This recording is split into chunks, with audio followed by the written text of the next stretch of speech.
ஐயப்பன் கோயில் மட்டும் வந்து வருஷத்துக்கு இந்த கார்த்திகை, மார்கழி, தை இந்த மாதம்லாம் முழுமையாக திறந்துருக்கும். அதுக்கப்புறம்லாம் வந்து பார்த்திங்கன்னா சித்திரை இதெல்லாம் வந்து பார்த்திங்கன்னா மாதத்துக்கு 5 நாள் தான் திறந்துருப்பாங்க. மற்ற நாள்லாம் மூடி வச்சுருவாங்க.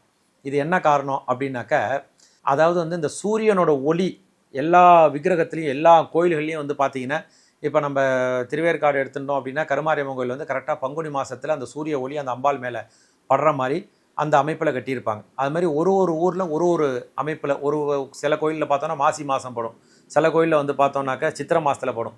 அது மாதிரி ஒரு கோயில்லையும் ஒரு அமைப்பில் அந்த கோபுர நிழல்லேருந்து கரெக்டாக அந்த சூரிய ஒளி சுவாமி மேலே போய் கர்ப்பகிரகத்தில் படும். வருஷத்துக்கு 5 நாள் தான் படும், இல்லை ஒரு 10 நாள் படும்.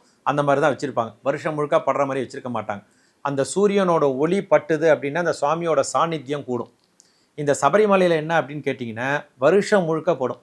அதுக்காக தான் அந்த கோயிலை வந்து மூடி வச்சுருவாங்க, வருஷம் முழுக்க படக்கூடாது. இதே இப்போ இந்த கார்த்திகை, மார்கழிலாம் பார்த்தீங்கன்னா சூரியனோட பவர் கம்மி, அவர் லேட்டாக தான் வருவார், சீக்கிரம் வரமாட்டார் சூரியன். அதுக்காக தான் அந்த கார்த்திகை மாதம், மார்கழி மாதம், தை மாதம் இதெல்லாம் வந்து முழுமையாக திறந்து வச்சுடுறாங்க. இந்த மாதத்துலாம் சூரியனோட பவர் கம்மி, சூரியன் சீக்கிரம் வரமாட்டார், சூரியனோட ஒளி எங்கள் சுவாமி மேலே படாது.